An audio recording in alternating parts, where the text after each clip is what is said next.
don't know, find buses for you to see the Granville Island.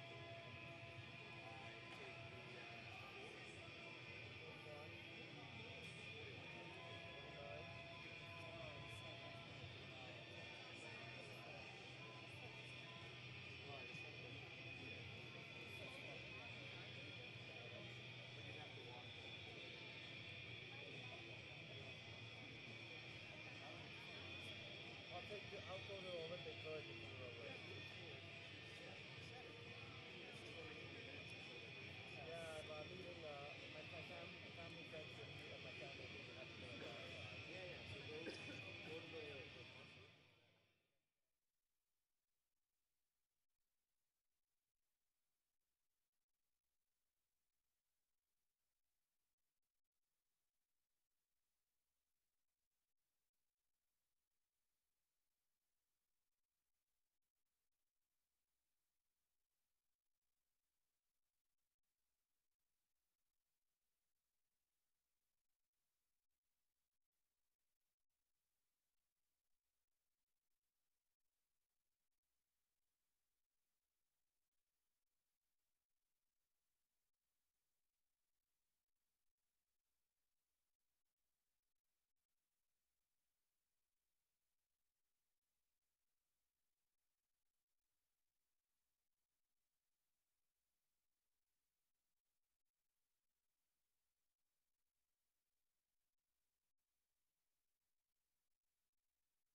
Good afternoon and welcome to the University of British Columbia. Brendan Batchelor alongside Whitecaps defender, Canadian international David Edgar, as we bring you the call today of Vancouver Whitecaps FC 2 and OKC Energy FC. A beautiful afternoon for USL soccer. Should be a good matchup here as we get into the players to watch, and we're going to start with the visitors. Andy Craven, a goal-scoring threat, particularly because Luis Gonzalez was sent off on Monday against Seattle and won't be available for selection. Yeah, and OKC will be looking for him to step up and add to his team-leading 3 goals and 7 assists. He's a natural goal scorer. He's got pace to burn, and in what is third season in the USL. Andy Craven could be a man bagging goals for the visitors here today. For Whitecaps FC 2, we'll look to Caden Chung, who recently was named Port Coquitlam's Young Athlete of the Year, a bit of a modern fullback who could be a threat today. Yeah, Caden's someone who I've personally kept an eye on, being involved with the Canadian team, and he's had somewhat of a stop-start campaign due to injury and sort of bidding out the team, but he's an attack-minded fullback, and I'm looking forward to seeing him play today. It is Vancouver Whitecaps FC 2, OKC Energy FC. We'll have the opening kickoff when we come back next.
David Edgar as we get set for the opening kickoff coming up here in a couple of moments. And let's look at the starting 11 for each of the two clubs. Let's begin with the visitors from OKC Energy FC. They've got some injury issues. One of their top strikers isn't available due to suspension, as we touched on in the open. So Andy Craven is going to be the lone striker, and they'll play a 4-2-3-1 type setup. Alex Dixon wears shirt number 11 there, could also be a threat. He's got 3 goals on the campaign, as does Andy Craven. Meanwhile, for Whitecaps FC 2, Spencer Ritchie will go between the wickets. Will Seymour will play in a holding midfield sort of position with Andy Thomas, Sam DeVitt, Dominic Zator, and Caden Chung making up the back line. And McKendry, David Norman in midfield as well. Thomas Gardner and Nazim Bartman in behind Kyle Gregg, who will provide the main striking threat for the home side here. Very hot afternoon here in the Lower Mainland in southern British Columbia, so that could definitely impact this game here today. Yeah, I think it's the first time it's been sunny and hot like this since we've done the commentary together, but it is hot out there, and it will play a factor in the game, I'm sure. Jimmy Nielsen, the head coach for OKC Energy FC. They've been on quite a road trip here, and I know you were chatting with him before the match. they don't have very many available substitutes because of some of the injuries they've run into. No, and he's not using that as an excuse. He talked about a physical and a mental mentality, and he's, like I said, he's not using an excuse, and he's looking for a reaction from his players from a late loss where he thought they deserved more from the game last week. Rich Fagan's Whitecaps FC 2 looking to make their way up the Western Conference table as well. Both clubs on the outside of the playoff picture looking in right now. The Whitecaps with 14 points, while OKC Energy have 17, so Vancouver can draw level with OKC with a victory here this afternoon. Whitecaps in those white shirts, white shorts, and white socks. OKC Energy in a dark navy blue with green trim. Couple of sharp-looking kits here as we get set to get the match underway. Spencer Ritchie down to our right in a sky blue goalkeeper's kit, while Cody Lorendi, the 28-year-old keeper for OKC Energy, in a red kit down to our broadcast left. A good crowd here in attendance as Whitecaps FC 2 get us underway in the match. Sim DeVitt with the ball at his feet. We'll send that into the attacking half. Hustling across to keep possession is Nazim Bartman. Now David Norman Jr. in midfield. Chase back into his own half. Concedes possession. It actually will be a handball off of Craven. And the Whitecaps with a quickly taken free kick. The referee for this afternoon's match is Michelle Pye. The assistant referees Graham Forsyth and Stefan Tanaka-Freund. Juan Marquez is the fourth official. Ritchie plays it across to Bartman on the far touchline. Back for Sim DeVitt. High arcing ball as the Whitecaps look to gain possession. Kyle Gregg in there, couldn't bring it down. Neither could Bartman. And a long ball forward towards Craven. DeVitt does a good job holding him off and plays it back to the keeper, Ritchie.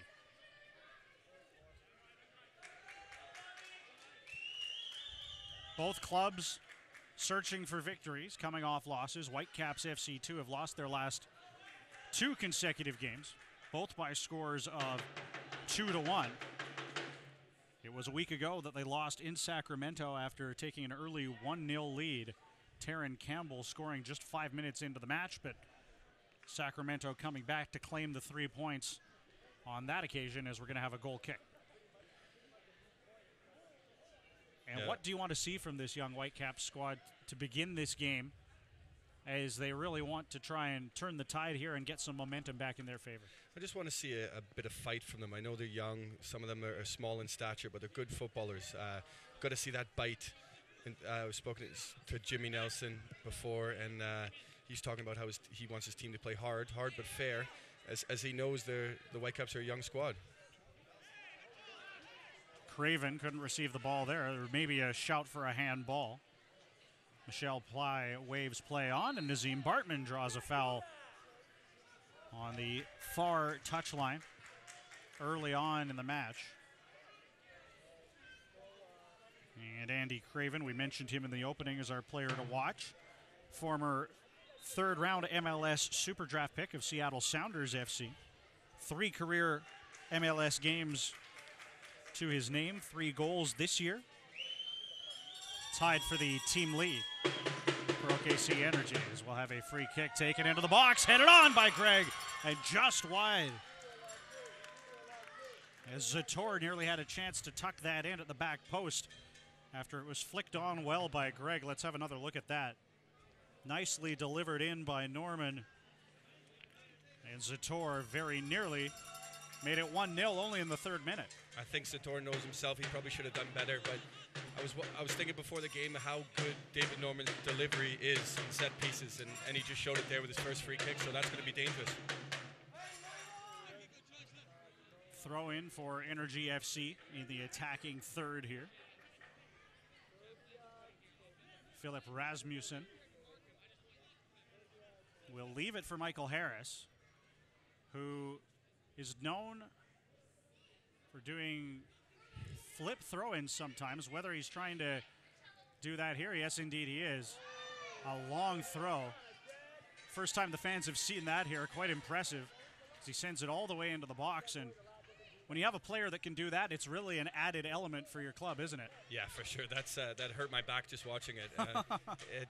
It's pretty spectacular, and get it into the right areas. It can be dangerous, so the Whitecaps are going to have to deal with that. Harris, 25-year-old native of Seattle, Washington, so grew up just down the I-5 from here. University of Washington product as well. As the ball goes out, and do we have an early corner kick here for Whitecaps FC 2? Or is it a free kick? Indeed, as a foul was called just inside the attacking half and a little bit further out, but a chance to maybe try and create a similar chance to the one we saw just a couple of minutes ago. Again, you can see both center backs going up, knowing how good David Norman Jr.'s delivery is. And here he is into the box to Zator, headed on, and a nice save by Cody Lorendi. He'll grab that and hurl it ahead. Zator met that one cleanly, but Lorendi was equal to the task, but yet another good chance from a long free kick. Yeah, it almost hit his shoulder or his ear or something there, but again, we were talking about set pieces in this game before, and it looks like I was saying the Whitecaps need to defend against them, but it looks like OKC will have their hands full as well. Throw in on the far touchline for Energy FC. Craven and DeVitt battle for the ball. DeVitt sends it away, and the Whitecaps have it at the halfway line. Possession conceded, though. In midfield is Juan Pablo Guzman. Lays off for Chad Bond, the Welsh midfielder. Defensive midfielder plays it ahead. Caden Chung. Port Coquitlam product pounds it off of Alex Dixon and out.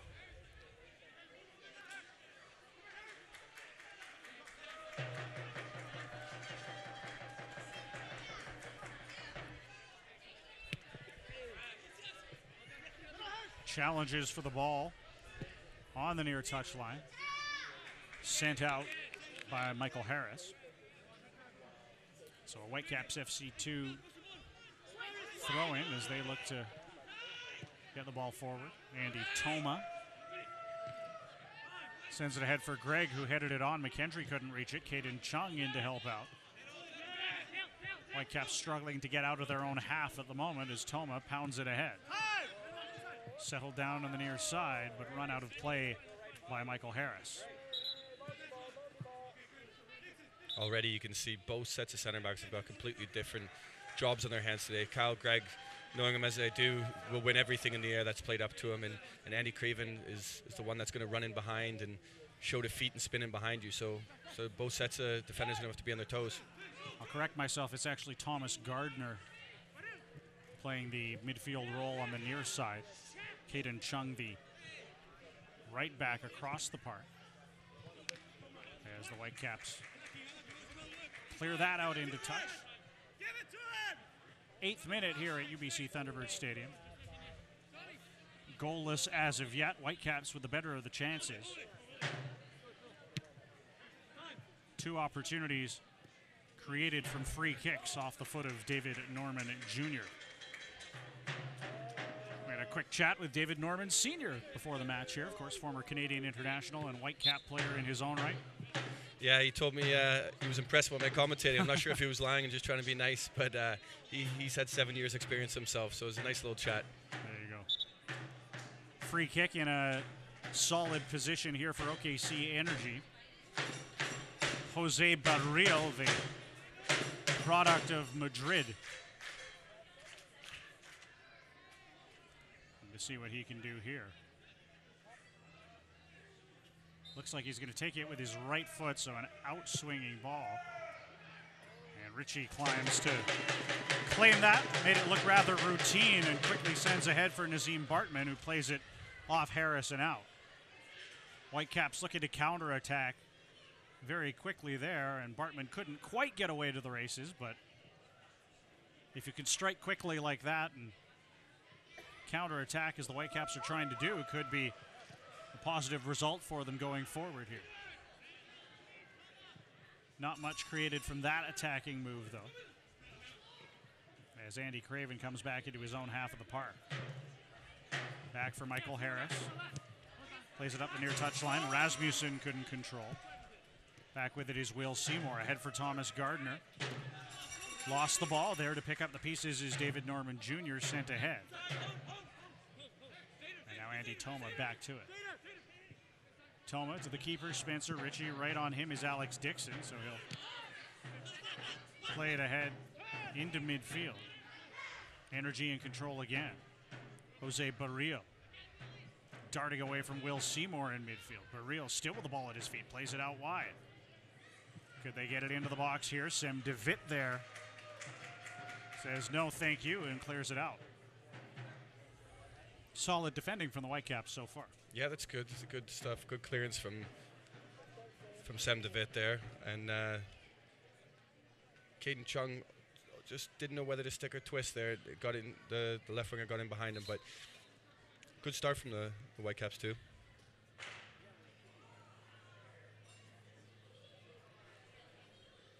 And you wonder how big of an impact the temperature could play as this game carries on. It is quite a hot day, as we mentioned off the top. Only 10 minutes gone in this one, but as we tick on into the second half, fitness could play a big factor in the result.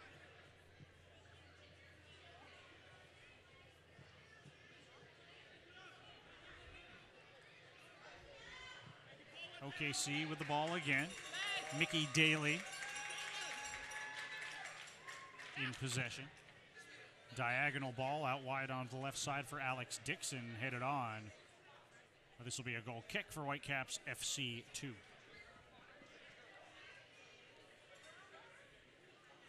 Spencer Ritchie, of course, came off his MLS debut earlier this year. And the whistle sounding there. It's going to be a goal kick again as Craven got forward into the box there.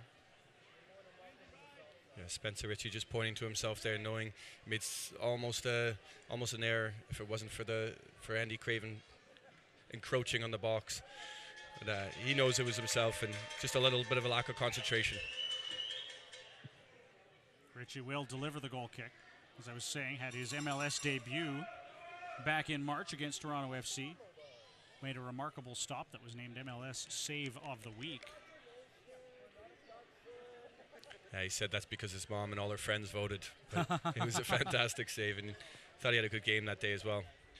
2 starts in the Canadian Championship semi-final last month as well, so that has to do a lot for the confidence of the 25-year-old Seattle product.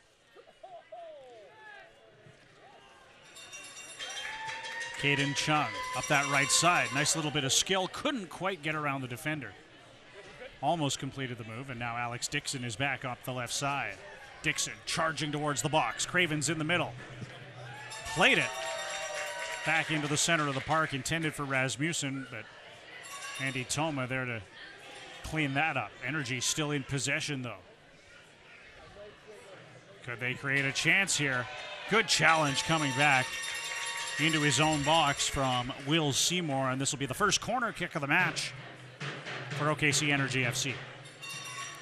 Yeah, you can see those balls in behind are just sticking, so it's going to give the strikers a chance, even if the defenders, they can't switch off for a single second, because not thinking it's going to run out of play, because again, this pitch, this AstroTurf gets, especially in this heat, gets really sticky. Crowding the goal line area there, as it is going to be Barrio to take the corner kick.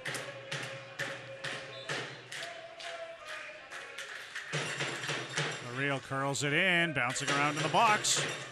Cleared away by Chung, high in the air by Bartman. Headed forward by Norman, and a big clattering challenge there between a couple of players. Michelle Pye in to settle things down. As I believe that's Kyle Gregg on his back inside the Whitecaps FC2 area. Have another look at it here. And on top of Gregg, the Energy player there who will be charged with the foul. And Gregg still lying on his back, although he's going to be helped up here by Richie, DeVitt, and Zator. Yeah, Kyle Gregg's not one for staying down for sure, that's for sure. And I think it was just one of those, all three players had their eyes on the ball. And as we see it there again, tough when he comes down on your back like that. Cody Andrews, the big center back, landing right on Gregg, but he's able to shake that off and is right back leading the line.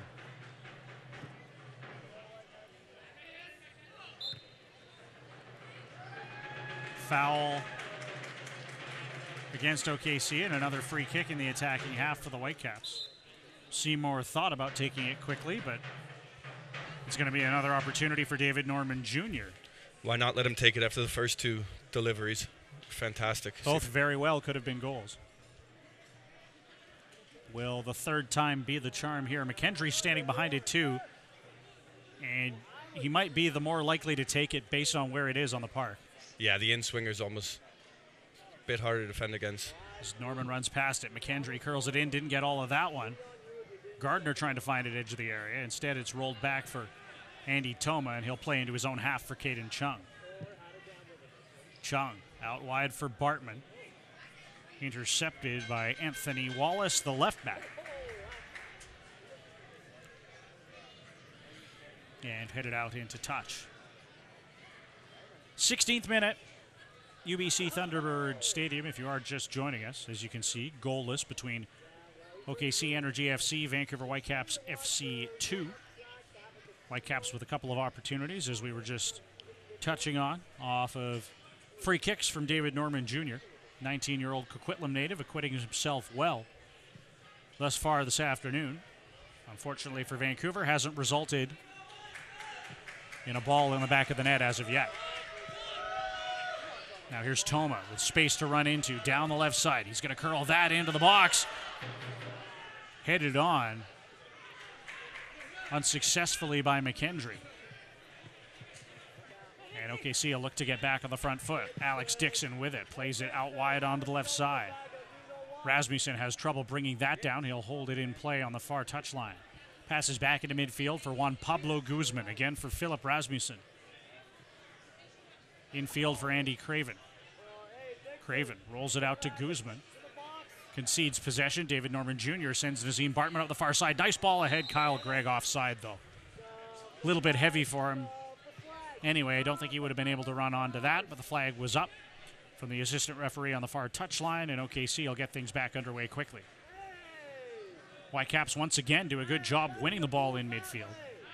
Zator, who's had a couple of good looks, has quite the cheering section down to our right here. I think Spike sat with him as well. As you can hear him banging away at the drum. Toma up the left side. Closely marked there. Rolls it back to David Norman. Norman infield for Seymour. He's got some time and space to work with. Sprays it out for Caden Chung, getting forward up the right side. Chung, chance to try and play in across. He's done so. Falls to Gardner. Headed it back towards goal. Blocked away. And Jose Barrio will try to put Energy FC back on the front foot. Here's Rasmussen charging through midfield. Plays that out wide. Rolled forward again. Is this a chance to cross it in? Wallace played it into the box, but the Whitecaps deal with that quickly, and now we could have a counter-attacking opportunity for Vancouver. Bartman at the halfway line. Nice tackle in there to concede possession, and then hammered back towards the OKC goal by Juan Pablo Guzman.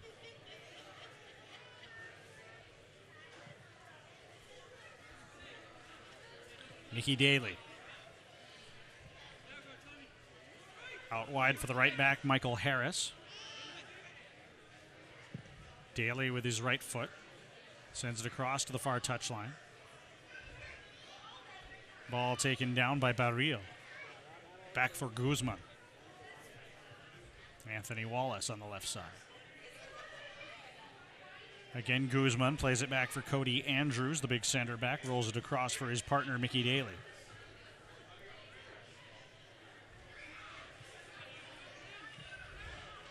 Guzman ahead for Barriel again. Sends a ball forward, headed, and a critical header away from Sem DeVitt. And now a foul here and a free kick in a pretty good position. Yellow card shown to Dominic Zator of the Whitecaps, and this could be a very dangerous spot for a set piece for OKC Energy. Yeah, they're always dangerous on the edge of the box here. I'm not too sure. I haven't seen the replay back, but I'm not too sure it warrants a yellow card, especially this early in the game. So we'll have a look at it here. Maybe a bit of a stamp on the foot there from Zator on Alex Dixon. Yeah, a bit harsh for me, but again, great position for OKC Energy here. Especially central. Goalkeeper decides which way he wants to put his wall. Zator in the 20th minute, given a yellow card, and now a real chance for OKC Energy. As Anthony Wallace stands behind the ball there. Rasmussen over to his left as well. And quite a big wall for Whitecaps FC too. Rasmussen's going to take it, pounded it into the wall. Energy still have the ball, though. Comes back to Michael Harris. Plays it across, now sent in towards the box. Dealt with calmly by David Norman Jr. Well, the Whitecaps can't keep possession, and OKC have it yet again. Fans, stay up to date on the latest USL news and information from around the league. Tune in to USL Coast to Coast with Mike Watts, Mondays at 6 o'clock Pacific Time on Sirius XM FC Channel 85. Also, don't forget, Sirius XM FC airs the USL Game of the Week. Check USLsoccer.com for dates and times. Now another foul against a Whitecap right at the top of the box, and Michelle Pye has had a lot of work to do. She's maybe going to pull another card out here. Didn't see the foul, as we'll have another look at it. That was Caden Chung sliding in on Philip Rasmussen. And another free kick for OKC, although much like the last one, this might be a little bit too close to the edge of the area. Difficult to try and create something from that close in, rather.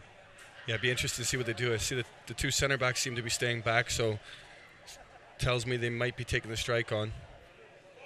It was Rasmussen that tried to knock it over the wall last time. He's going to step away from this one and leave it to Jose Barrio.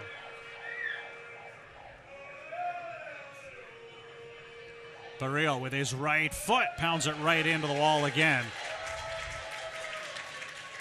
Whitecaps survive a couple of risky fouls at the edge of their area with some good defending. Yeah, the wall's done their job both times there. It's always good to see nobody turning their back, being brave.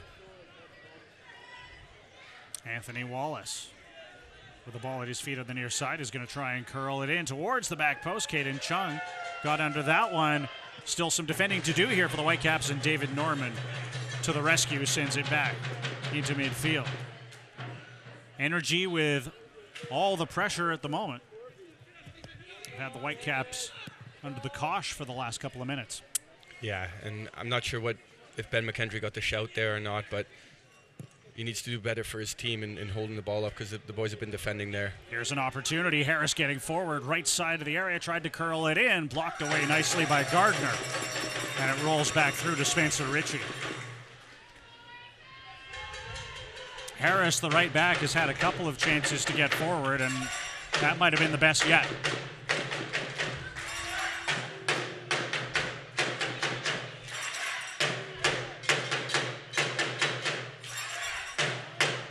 Whitecaps FC 2 will play at home again a week from today on Canada Day, July 1st at McLeod Athletic Park in Langley. But here's Thomas Gardner getting forward and a great save by Lorendi. Ball in behind for Gardner. A good strike right at the keeper, though. Lorendi made the save. And OKC Energy get away, but Thomas Gardner very nearly opened the scoring. Now a chance on the counterattack. Right-footed strike well wide of the far post from Alex Dixon, who's frustrated with his lack of execution there. But man, was that a chance for Thomas Gardner. Great chance for Thomas Gardner there. Fantastic run. Big Cal Greg spots him in his really delicate pass. And then again, goes down the other way. I think it was Greg that sent him in. And Lorendi out confidently made a good save. Whitecaps will feel that they can maybe build off of that opportunity, though. Energy will have a throw in here. As I was saying, Whitecaps FC 2 hosts Seattle Sounders 2 a week from today at McLeod Athletic Park in Langley. Another look at that Harris chance up the right side there, dealt with by Gardner coming back.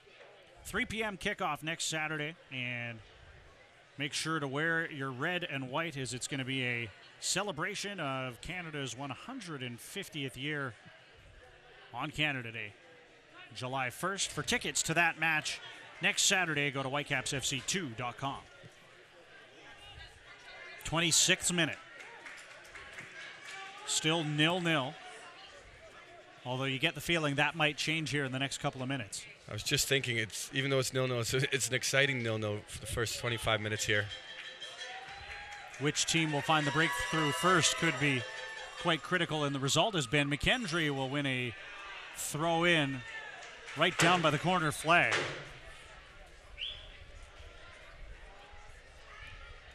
The referees changed their mind. Looked a pretty clear decision to me, but it'll go the other way, so OKC will be back in possession.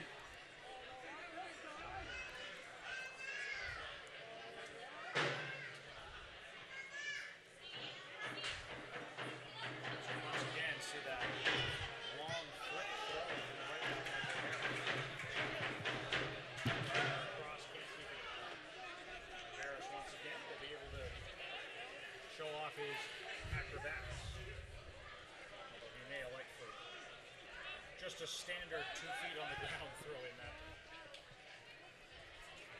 Barrio fouled in midfield. Gardner and Norman both into the center. It's going to be a free kick for Juan Pablo Guzman. But you can see what that long throw's done there. He's thrown it long. He's got the back four and the midfield to stretch, and now he's able to drop it into the midfield with just a normal throw-in.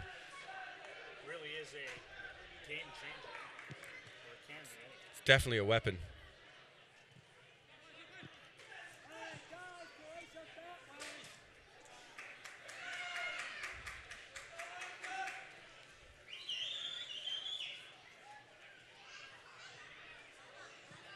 Harris will get the ball on this near side. Plays it forward into midfield for Craven. Sent out wide. Maybe intended for Anthony Wallace, the left back, who's gotten forward a couple of times, but unsuccessfully. Now here's a counterattack for the Whitecaps. Bartman darting down the right side, can't curl it in. It was blocked away well by Cody Andrews. And that's going to be a corner kick for Whitecaps FC 2. Yeah, neither team really dominating in possession. Seems to be a lot of longer balls, and that in turn making the game stretch and almost making it a you have it, we have it counterattack game. David Norman Jr. to take the corner kick from the right stick.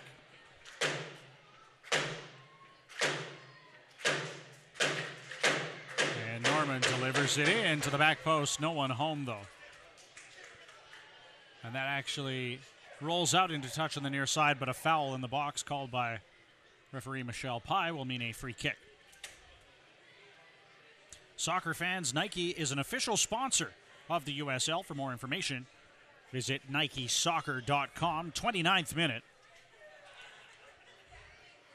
And it does feel like a match that could have plenty of goals in it to this point. You'd like to think so. I'm hoping for goals. We all are here, but like I say, it's an exciting 0-0 at the minute.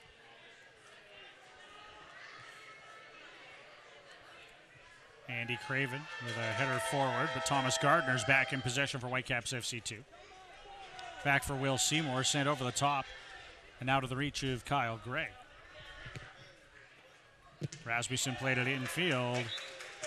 That goes off the boot of Guzman and out for a Vancouver Whitecaps FC 2 throw-in. Toma takes it quickly, but back in possession are OKC Energy. Zator sends it forward. That's touched out again by Guzman. Great tackle there from Will Seymour. Love to see that commitment. Nothing dirty, nothing malicious in it. Goes to win the ball.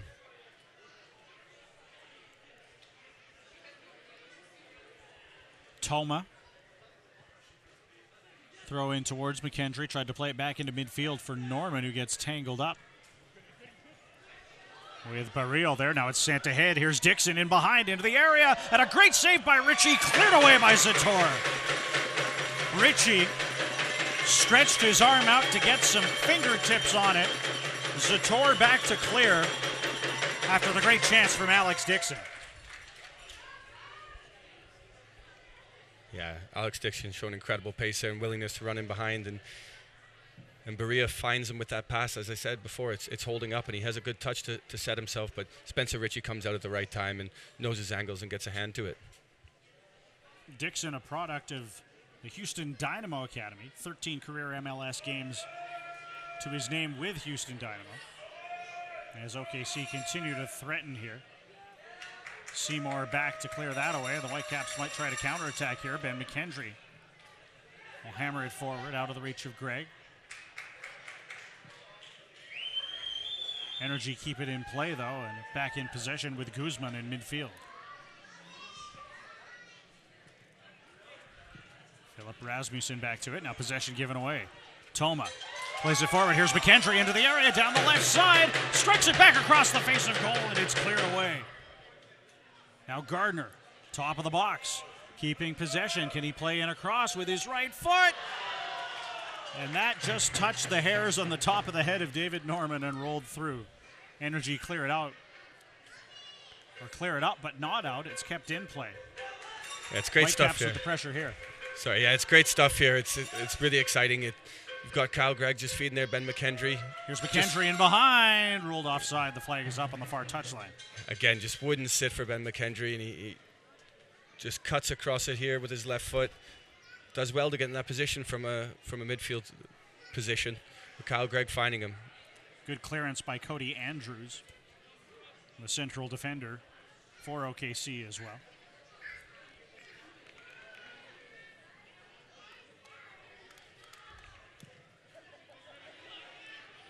And Lorendi with a long goal kick. Toma hammers it back into midfield. Gardner doing some good work there to win the ball. Has Craven all over him and plays it back for Sim DeVitt. DeVitt getting forward up the right side for Caden Chung. Chung darts infield. Nice little bit of skill there. Now rolls it back for David Norman to Toma. Getting forward. He'll try to curl this in. Here's Toma taking on Rasmussen. Gets to the byline. Tried to curl it in. It's off Rasmussen and out. Or did it just go straight out? They've called it a goal kick. Yeah, good run from Toma there. Switch of play from the Whitecaps too. Just couldn't quite get the cross in, but it's good stuff here from both teams. I mean, you've got willing runners on both sides, and what I'd like to see a bit more of is the balls up to Kyle Gregg. They need to be into his feet, in and around his feet. He's not one to run the channels, but if a ball comes up to him, he will hold it up. He will beat the defender. And you maybe think that as we get later into the second half, Thomas Sanner is on the bench. He's a big body that can be that same sort of target man. Here come OKC getting forward. Craven sends it in and they score. Following up is Jose Baril, his first of the season. And the visitors lead in the 34th minute by a 1-0. Great finish there from Jose Baril. Comes in, late run. Ball's cut back. defenders couldn't quite get a foot on it, and just sits nicely for him. See here, a little cutback. And there's nothing Spencer Ritchie can do about it there. Great finish. We said there was going to be goals. I think it was actually Guzman, I'll correct myself, that scored the goal. Have to have another look there or wait for the announcement.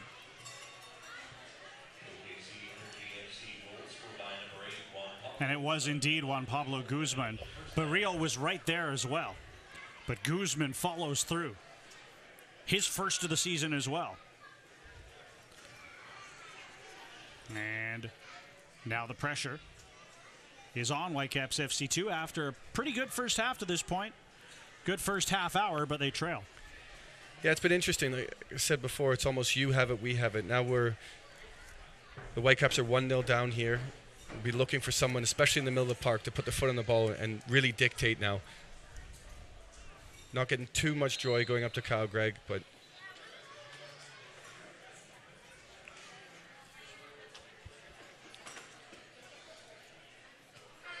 and the heat may be playing a factor here as we continue on. As you see there again, the finish by Guzman. And indeed, a water break being allowed here by the officials, and you can imagine a welcome break as well, with Anthony Wallace slow to get up and walk off on the far touchline. yeah, much needed water break in this heat, especially it's another 10 to 15 degrees hotter down there with the black rubber and the AstroTurf really burning the feet. And I know as a game does go on, it'll probably slow down. It's been a good pace so far. Again, Barrio was right there, but it was Guzman that follows through and beats Spencer Ritchie. Luckily, with the configuration of the field here, almost all of the fans in the shade here on the near side. Yeah, I'm glad we are. We went down there to do our pre-game talk, and it was pretty toasty. Nice little breeze rolling through as well. But for the players down at pitch level, about 30 degrees Celsius. A warm one this afternoon.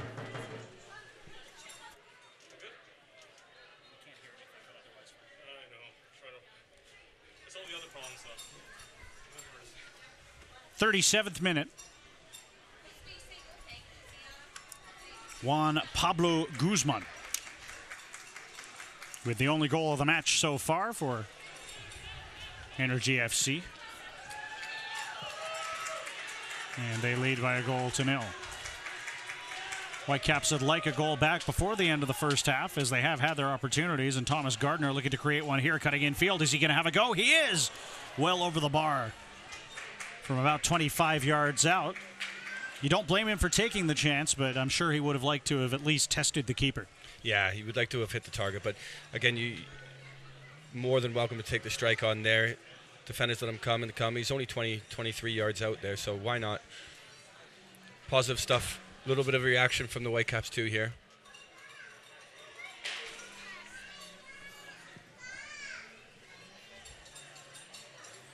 Norman wins a header in midfield. Whitecaps unable to stay in possession. Sent out wide for Craven. Towards the byline, tries to curl it in. No one home. And that's going to roll out for a goal kick.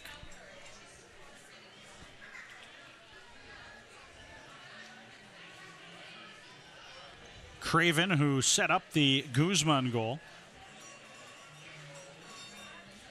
3 goals last season, 3 goals this season. So looking for an opportunity to better his output from a year ago. David Norman tried to play ahead for Ben McKendry, who got stuck in there against Cody Andrews and was called for the foul as a result. Just looking from above here, and it is easier from an aerial view, but the OKC back 4 and their middle 3 really get narrow when the Whitecaps 2 have the ball in midfield, and there's acres of space down either side, the opposite wing. So Whitecaps can use that to really exploit it and get a switch of play. And you know that Caden Chung is an agile and capable fullback. So you might look to try and involve him in the attack. Andy Toma can curl the ball in as well. Definitely. They've both got great delivery, and they're both attack-minded fullbacks. So it could be a useful tool coming up here. And so you just need someone to spot it, and there you go. Loads of space. At the very least, could be part of Rich Fagan's team talk at halftime. Toma. Back for David Norman Jr., now Will Seymour. Ahead to Ben McKendry. McKendry battling for the ball. In midfield, concedes possession to Chad Bond.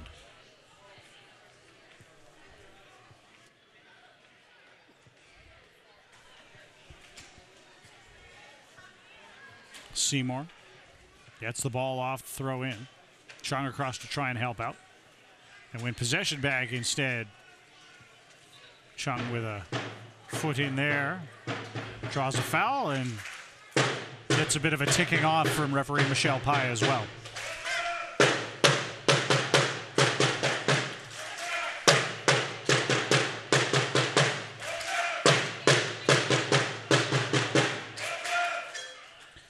The home crowd trying to get behind their side here with 5 minutes plus stoppage time left in the first half.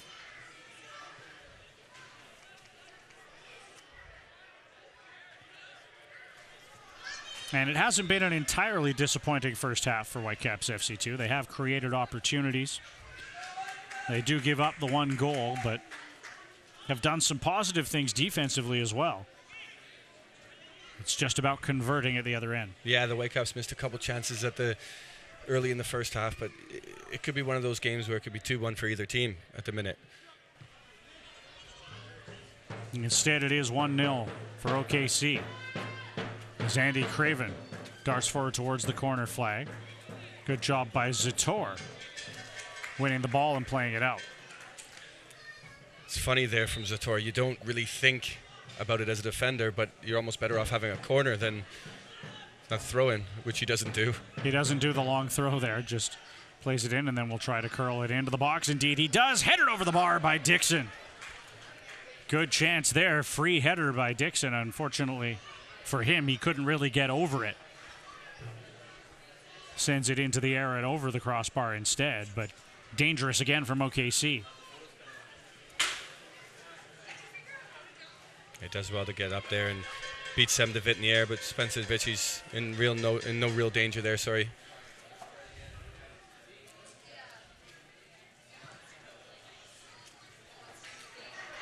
Bartman. Back for David Norman. Ahead for Semdevitt. And he'll pound that out for a throw-in.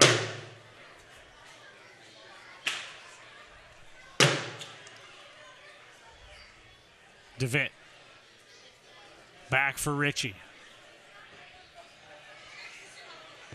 Lets it roll through to Zator. And he'll pass it ahead for Will Seymour.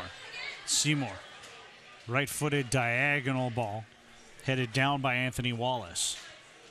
Now in midfield, in possession is Chad Bond. Sends it ahead. Dixon was offside. Had to check his run.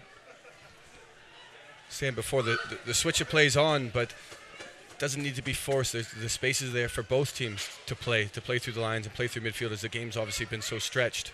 And it's interesting to see the way that OKC are playing, because they had their lineup listed as a 4-2-3-1, but it's almost a 4-4-2 because Dixon is playing an attacking role. It was Craven that has provided service, and Dixon with his pace has been much more of an attacking threat. Yeah, for sure. Dixon's got in behind. He's willing to go in behind. You can see him wanting to run there every time as soon as his midfielder is back forward at the ball. But yeah, Craven sort of dropped in that pocket.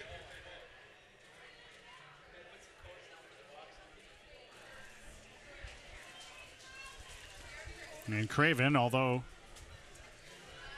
he was tied for the team lead in goals coming in, has been more of a setup man, as it were. Craven and Dixon both with 3 goals this year. Juan Pablo Guzman with the lone goal of the afternoon. It came back in the 34th minute. And as a result, OKC Energy lead Whitecaps FC 2 by a goal to nil here in the last knockings of the first half. Will Seymour wins the ball for Caden Chung. He'll spray it across for Dominic Zator. Whitecaps will want to try and get forward here very late on in the first half. Toma can't win the header. It's Rasmussen playing it back for Cody Andrews. Rather, that's Mickey Daly across for Andrews, the other central defender. Ahead for Jose Barrio in midfield. Barrio out wide for Anthony Wallace, the left back that has gotten forward on that side. Again for Barrio. He's going to get to this ball and hold it in play. Chung right there with it. Can he get a cross in? Elects to roll it back to Guzman instead. Guzman for Barrio. Plays it in, but Nazim Bartman back deals with that swiftly. Again, there's, as I said before, there's loads of space in midfield, and the opposite of Dominic Zator there, he's coming out and he needs to see more from his midfielders showing, whereas Cody Andrews comes out with it, and the left-sided center back, and he's got options. Just 1 minute of added time. Shown there by fourth official Juan Marquez. And a reprieve upcoming for these two sides from the heat. And a chance for Rich Fagan to get in and have a good chat with his troops about what they need to do to try and equalize and maybe go on and win in the second half. Yeah, both teams will want to get in at halftime now, regroup. It's sort of slowed down the last 5-10 minutes here, and it's draining on the body and the mind, but another big 45 minutes coming up. Do the Whitecaps have something in them before the break, though? Gardner getting forward into midfield. Out wide for Toma. This could be something. Toma looks to curl it in. Blocked away. He's still got it, though. Whitecaps sending men forward into the box. Toma curls it in. Free header for David Norman. Stopped by Lorendi, who dove across to his right. He'll hold on, and on the near touchline, Philip Rasmussen is down holding his right knee. A great chance at a header in the box there, as Gardner ran infield. Got it out to Toma, eventually headed in, and a great opportunity. It is. It's difficult to get too much power on that, as it's a floating ball. I think it looked like it deflected off Harris's back, which made it a loopy cross. But David Norman Jr. getting in those positions again, which is positive. Through 45 minutes, the visitors lead on a goal by Juan Pablo Guzman in the 34th minute at the break. OKC Energy FC lead Whitecaps FC 2 by a goal to nil. We'll be back with the first half highlights in just a moment.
Then once you go upstairs, the second level is basically split in two halves. One is the first team half, and then the other is WFC2 and Academy. So it creates a separation and aspirational motivation to move towards the first team side.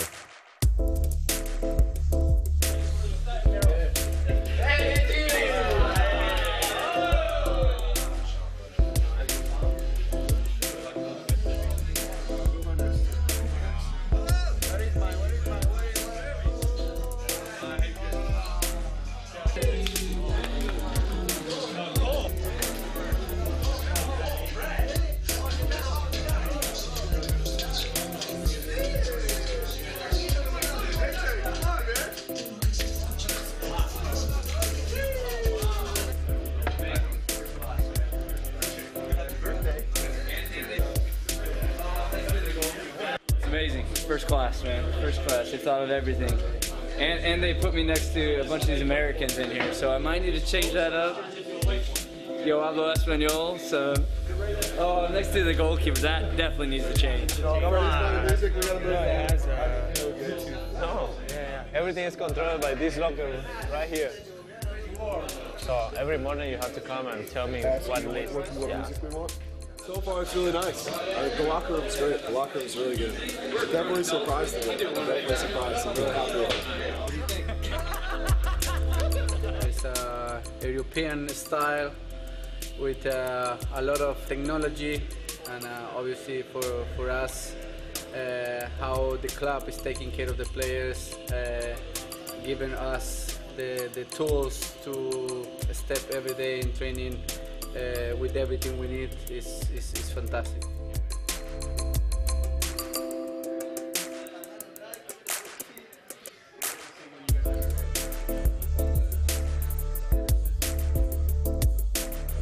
Yeah, very nice. I've never seen anything like it. No? See, European style.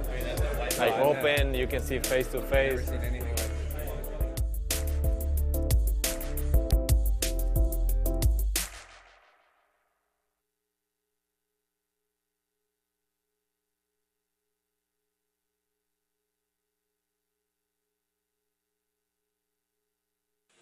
It's not always about wins, losses, draws, added time, missed tackles, clearances, possession, rivalries, goals, and assists. Sometimes it's about the people and the stories that shape them. Introducing the official Whitecaps FC podcast, Sideline Stories. In-depth interviews with your favorite Whitecaps players and personalities, hosted by me, Perry Silkowski. Show your ears some love. So nerve-wracking.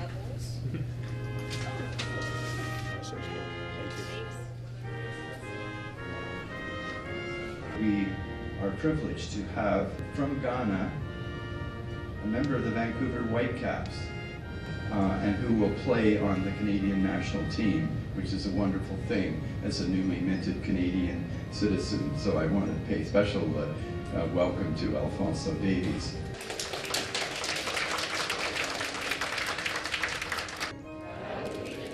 Queen Elizabeth II, Queen of Canada.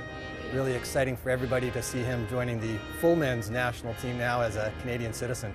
So I think we're all very proud of Alfonso.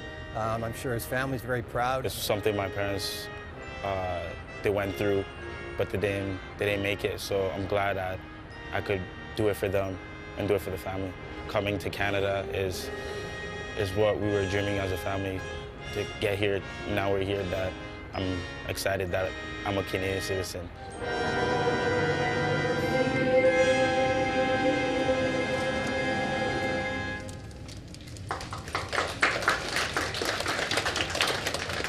This citizenship ceremony is now closed.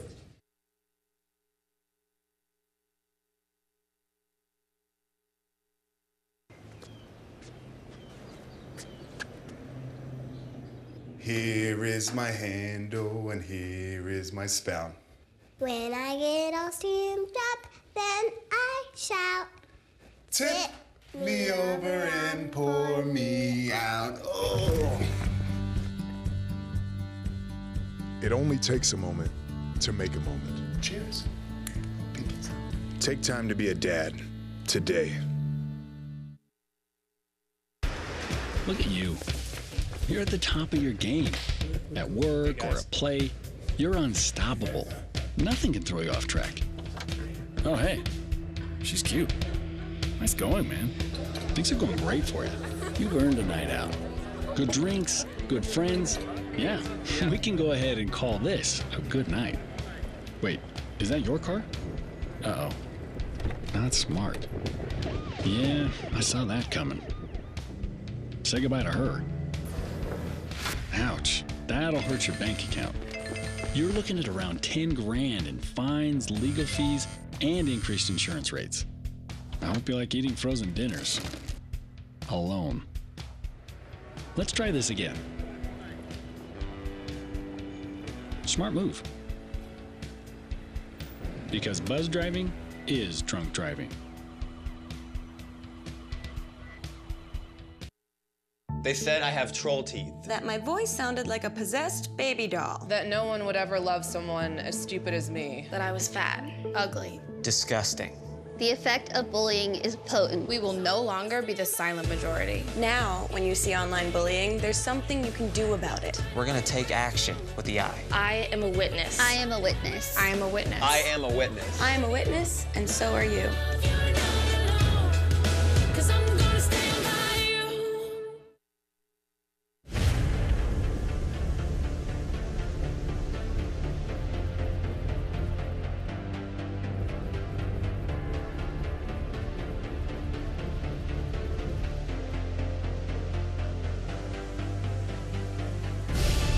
We've raised the stakes. Expectations are high.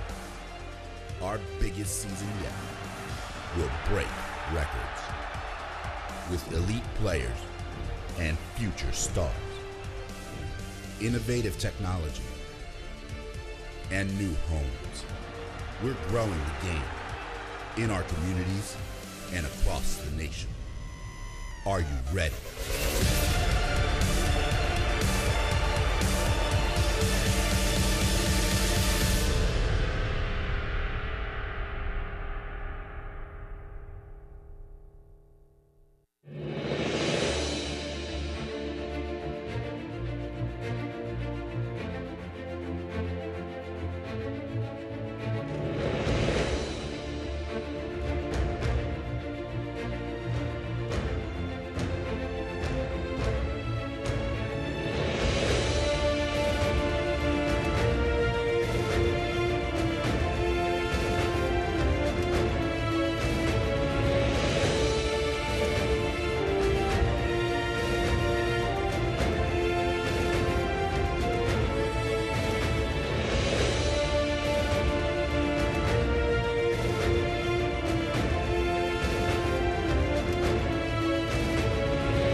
Welcome back to UBC Thunderbird Stadium, David Sidhu Field.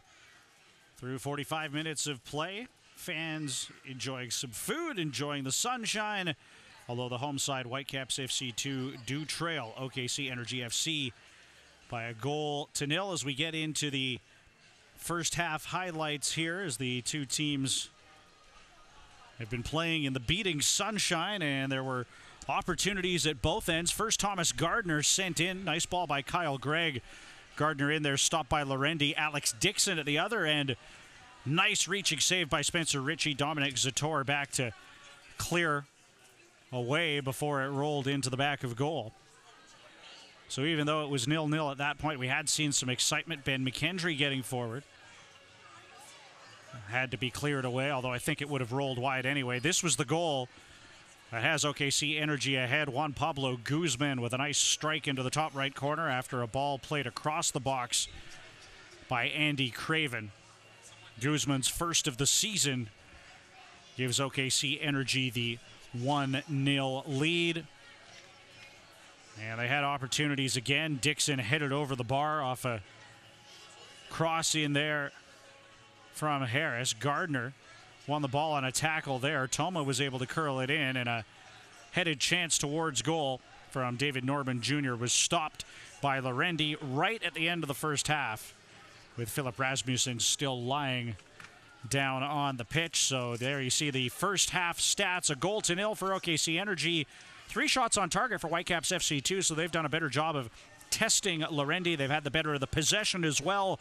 No goals to show for it as of yet, but you have to think that Rich Fagan can have some positives to build off of for his side heading into the second half. We'll be back with the kickoff for the second 45 minutes from UBC Thunderbird Stadium next. It's not always about wins, losses, draws, added time, missed tackles, clearances, possession, rivalries, goals, and assists. Sometimes it's about the people and the stories that shape them. Introducing the official Whitecaps FC podcast, Sideline Stories. In-depth interviews with your favorite Whitecaps players and personalities, hosted by me, Perry Solkowski. Show your ears some love.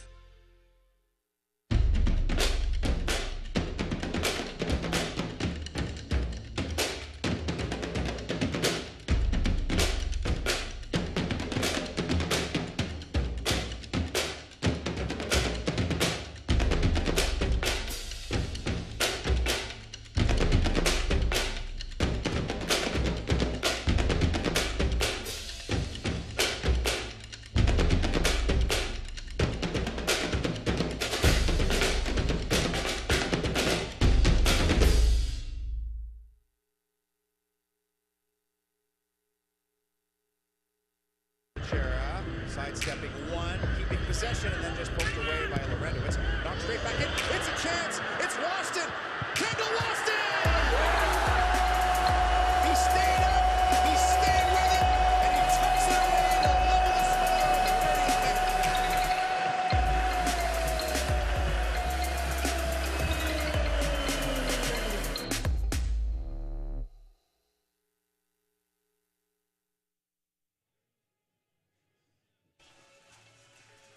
Back at UBC Thunderbird Stadium as we get set for the second half between Whitecaps FC 2 and OKC Energy FC. Juan Pablo Guzman with the lone goal back in the 34th minute. Has the visitors ahead, but Ben McKendry and Whitecaps FC 2 may have something to say about that in the second half. And you talked about it late on in that first half, Brendan Batchelor alongside David Edgar here. And David, as I was saying, you talked about late in the first half, maybe the opportunity to try and create some attack with the wide positions, particularly when OKC Energy collapsed into the middle of the park. Yeah, for sure. The game got stretched really early in the game, more so than any game I've seen. That there is spaces there to get it into the midfield and then come out either side, left or right. There's a lot of space to be had down this OKC flanks. And again, I feel like OKC defend very narrow, but when they get the ball, they're very wide and spread out too. So it's making for a really interesting dynamic. We'll see if the halftime team talks have had an impact, or whether they will have an impact, rather, as the Energy get us underway. Long ball from Anthony Lawrence, headed down by Andy Craven. David Norman with it. Played it back. Whitecaps have to deal with that, but they do so, and good job there by Will Seymour to hammer the ball ahead.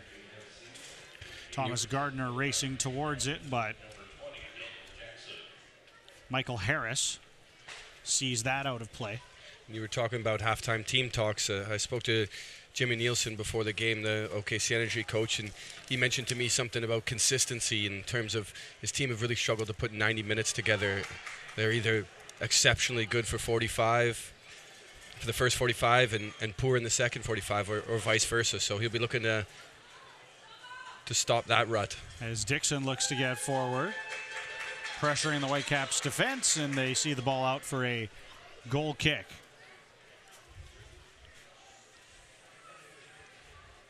Or is it a corner? Indeed, it will be.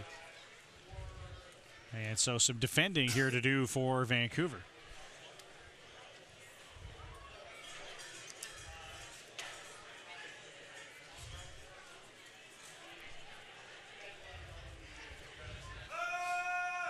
Ball sent in. Headed away nicely by Zator for Nazim Bartman. got it back into the defensive side of the park. Or rather, laid it back to the center back, Sim DeVitt, and cleared away. There was one change made at halftime for OKC Energy, and Philip Rasmussen, who was the player lying on his back at the end of the first half, has been replaced by 27-year-old Daniel Jackson, a native of Silver Spring, Massachusetts.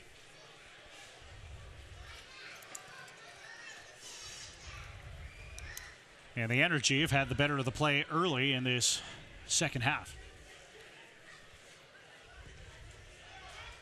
Cody Andrews plays it back for Mickey Daly. Guzman out wide for Harris. Back for Daly. He'll send a ball over the top, headed away by Toma.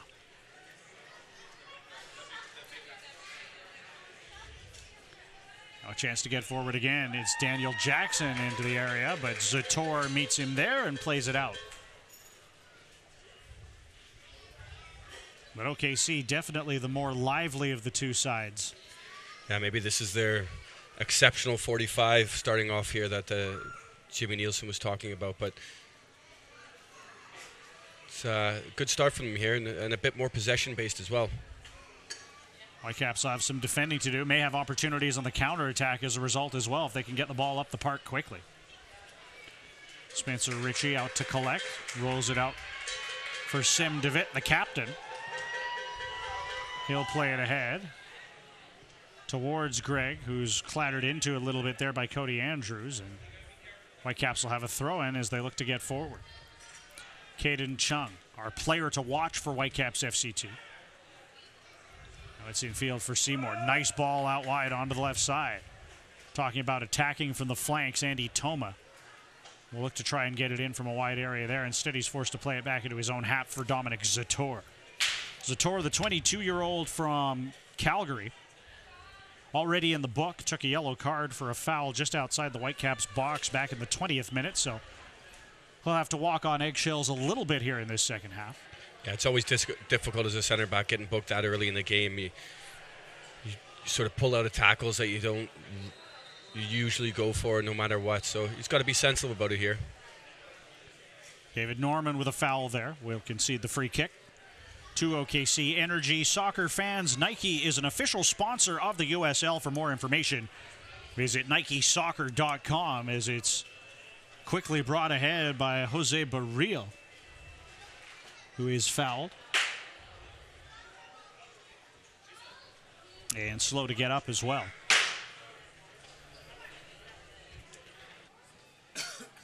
And it'll be interesting to see how much of a factor the heat does play as we see Ben McKendry getting a toe in there on Baril.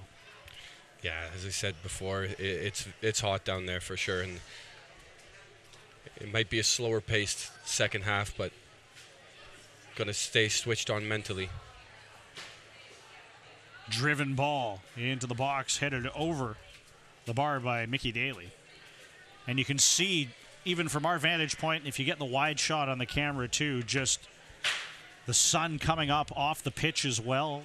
That sort of shiny effect that you get there on the camera has a big effect on the players. Flag is up there. McKendry would have been in clean.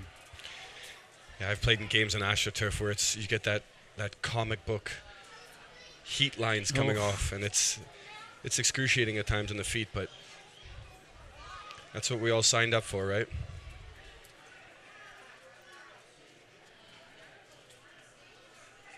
And as a pale lad of English descent, for myself anyway, sunscreen, very important.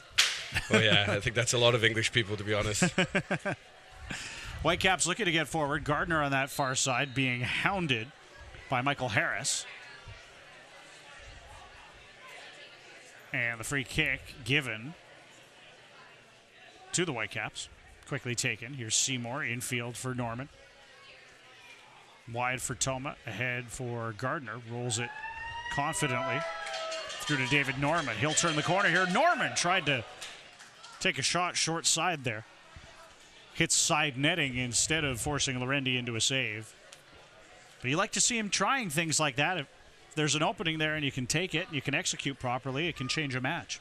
Yeah, I've been impressed with David Norman Jr. today. He's showing bags of energy, willing to go forward, get in the box from opposite crosses, and looking to get on the ball. But it's couldn't quite execute the final product there, but better from both teams, this.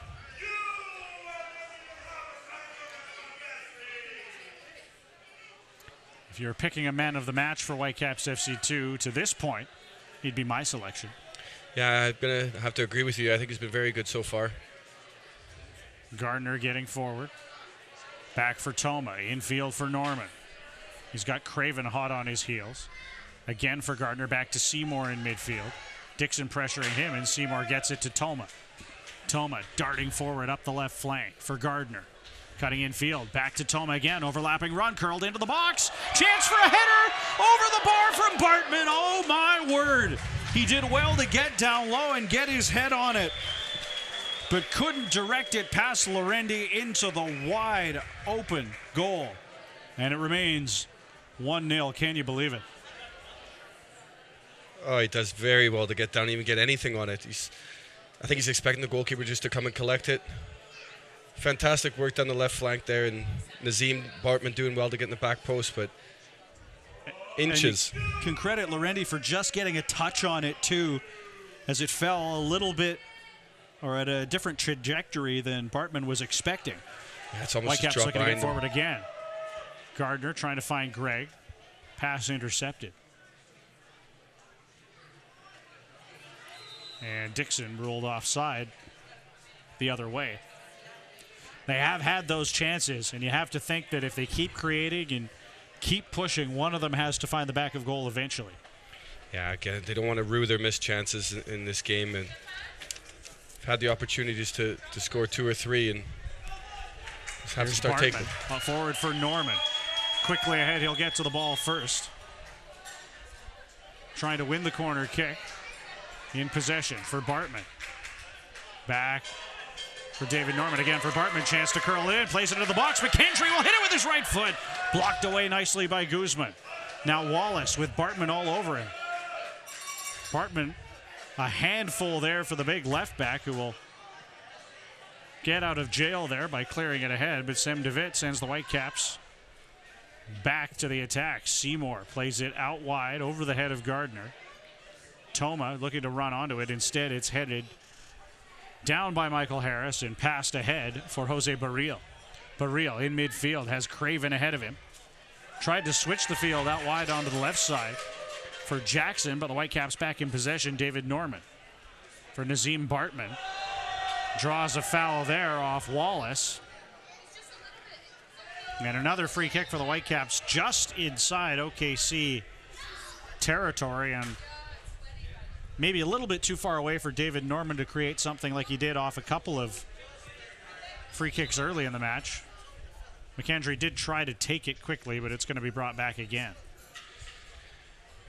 A little half chance there from Ben McKendry to get a shot off, but again, it comes from David Norman's willingness to run in behind and his energy, and then when winning the ball back in the corner and having the experience to just pick out a pass to Nazim Bartman. Good work by Bartman in support of Norman. Now here's Chung with a nice ball forward. Bartman out wide, curls it into the area, and cleared away for a corner kick for Whitecaps FC 2. They're definitely feeling it here. 100%, and that's what we were talking about before the game. Caden Chung, want to see more of that from him, driving forward. He's very good at it, and then picking out a final pass. Great acceleration from the young right back, 18 years of age, to get the ball ahead for Bartman and create this opportunity from the corner for David Norman. Tried to curl it into the box. They score! And it's tied at 1. And it is Nazim Bartman in the 56th minute. A very smartly taken corner kick from David Norman Jr., and Bartman ties the game. Yeah, Nazim's on the spot there just for a little header. He won't get many easier than that this season, I don't think. Little mistake from Harris here. Gives Nazim Bartman the opportunity. And Harris with head in hands, can't believe it as he missed the ball. I saw Cody Lorendi walk over to him after just to say, keep your head up. He's had a good game so far, so it's unfortunate. But it's 1-1 now. 56th minute for Nazim Bartman. It is his first of the season. The 23-year-old Cape Town, South Africa product. And all to play for here for the Whitecaps with still over half an hour to go, and they're looking to get forward again. Gardner on the left side. Yeah, and you can feel that goal coming as well. I think the Whitecaps deservedly so. They've been the better team for the past 8 or 9 minutes here. Toma running forward. Looked like there might have been a foul there, but referee will wave play ahead. Barreal in midfield. Wide for Daniel Jackson. Headed on by Guzman. Cleared away by Zator, and again you hear the Zator cheering section every time he touches the ball in full voice. Here come the Whitecaps again. Good work by David Norman, and that ball nearly found Bartman. Was intercepted at the vital moment by Chad Bond. Otherwise, Bartman could have been in and looking for his second of the afternoon. Throw in for OKC Energy on the far touchline. For me, barring the first 2 minutes of the second half, the difference in the Whitecaps FC 2's performance here has been their willingness to tackle, chase back, win those second balls. It's been all them after the first 2 minutes, and it's good to see. It was what I was talking about before in terms of digging in and having a bite to them, even though they are the younger squad. And with the heat playing a factor, as we get closer to the hour mark, maybe that youth will be served later on here in the second half. Yeah, and especially along with their the 2-week away, the road trip OKC's had, just finishing up here. The coach was talking about physical tiredness, but there's an aspect of mental fatigue as well. And when you come to the end of a long road trip, there's also the aspect of looking ahead to the flight home and an opportunity to get back into your own bed. Oh, yeah.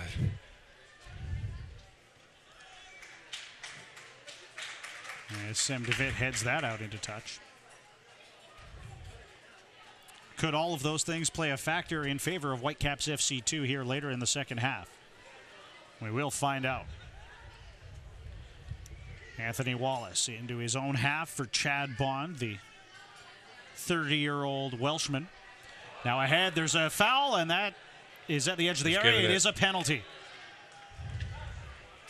Gardner looks to the heavens. He can't believe it, but it's a chance for OKC to go in front again from the penalty spot after a challenge just inside the area. Let's have another look at it here. It was really hard to tell whether it was in or out of the box, and it's right there. Bartman clattering into the OKC right back Michael Harris, and Spencer Ritchie is going to be called into action here to try and keep this game level at a goal apiece. Yeah, I've seen those given, I've seen them not given. Fantastic switch of play again from Chad Bond there, and Michael Harris makes up for his earlier mistake in great touch and getting in the box for a penalty. But Spencer Ritchie's very good at penalties. He's got a good record. Save one for the first team, I believe. And it is Andy Craven who will take it. Craven forward, and Ritchie went the right way but couldn't quite get to it. Andy Craven's fourth of the season from the penalty spot in the 61st minute makes it 2-1 OKC. Great penalty that. Spencer Ritchie goes the right way, but there's nothing you can do about that. It's in the side netting. Well taken penalty. We said there'd be goals. And absolutely, there have been 3 of them now. And fingertips there from Ritchie. He was almost there. But as you said, very well taken. Not too much more he could have done to keep that out. And just a couple of minutes after the Whitecaps go ahead, they find themselves behind yet again. Yeah, somewhat against the run of play. As I was saying, the Whitecaps have been the better team for the last 10 or 12 minutes, but they need to get back to playing that, get their heads down, keep playing that way. And OKC's, don't want to get OKC's tails up, but they've done well to get back in front themselves. And we were talking about mental tiredness or mental adversity for OKC. Well, a bit of a mental hurdle for Whitecaps FC 2 to overcome here now. They did such great work early in the half to draw level, and now they've got to get back on their horse and do it again. And we say with this young group, hopefully shows a bit more energy in the latter stages of the game. And it'll be interesting to see whether this is about the time that Rich Fagan will elect to bring on a substitute or two. We do see a couple players readying themselves on the far side. Looks like Thomas Sanner could be moments away from entering the match. And try and maybe provide that spark that you might have lost by conceding the goal. It'd be interesting to see what he does if that is Thomas Sanner coming on. Will he go 2 big men up top or substitute Kyle Gregg? Might be Meyer Bevan coming on too. So those are a couple of players who can have an impact. Whitecaps have to defend this free kick first. Curled in, it rolls through to Richie. He'll collect that.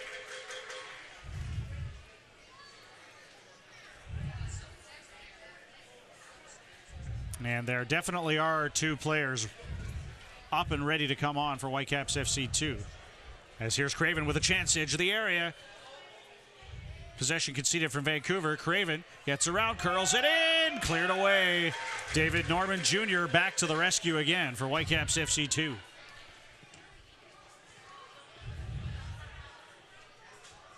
Anthony Wallace ahead for Chad Bond. Rolls it back for Juan Pablo Guzman, who scored the opening goal of the match back in the 34th minute. Guzman in his own half again.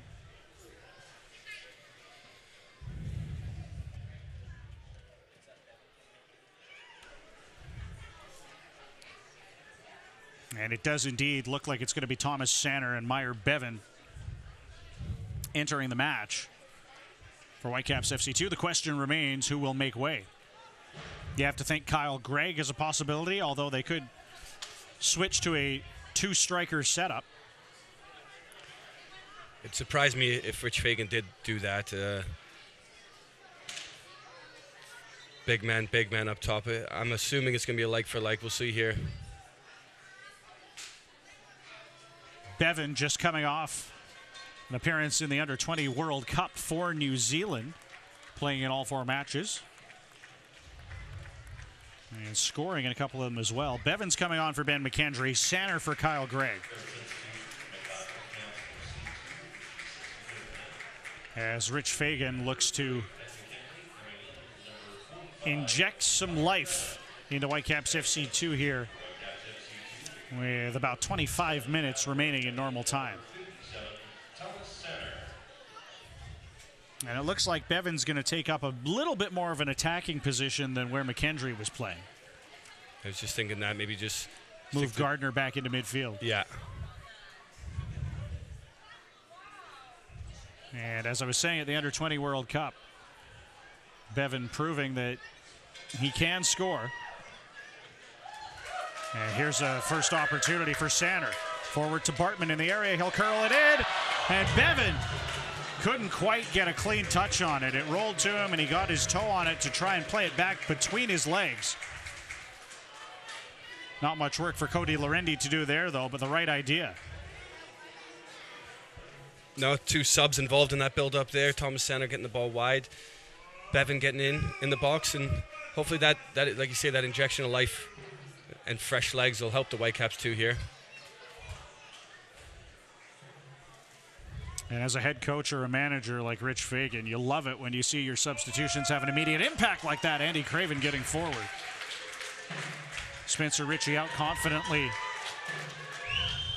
to get it. And the Whitecaps quickly on the counter-attack. Caden Chung wide for Bartman again. He's got Vancouver's goal, looking to help create a second. Curls that in right towards Lorendi. Samner was right there. Had Lorendi bobbled the ball, but he does bring it in cleanly. Interesting thing about Andy Craven, could have very well become a Whitecaps FC 2 player, in fact. Former head coach Alan Koch was a fan of Craven's and was looking to potentially bring him in to Vancouver. Instead, Koch went to FC Cincinnati, brought him in there. And now Craven here with OKC Energy. And with a goal on the afternoon right now the go-ahead goal that has this match at 2-1. Toma getting forward. Can he get to that ball? No. First to it was Mickey Daly to play it out. Whitecaps do seem to have some renewed life here since the substitutions, though, as David Norman Jr. will get the ball from the throw-in. Back for Toma. And a tussle for the ball. Thomas Gardner in there, and a foul against Whitecaps FC 2. Fans, stay up to date on the latest USL news and information from around the league. Tune in to USL Coast to Coast with Mike Watts, Mondays at 6 o'clock Pacific Time on Sirius XM FC Channel 85. Also, don't forget, Sirius XM FC will air the USL Game of the Week. Please check uslsoccer.com for dates and times.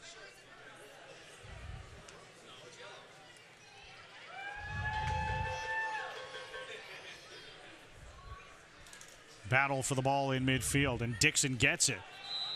He's fouled there by Zator, who's already on a yellow card, as Dixon was looking to get through there.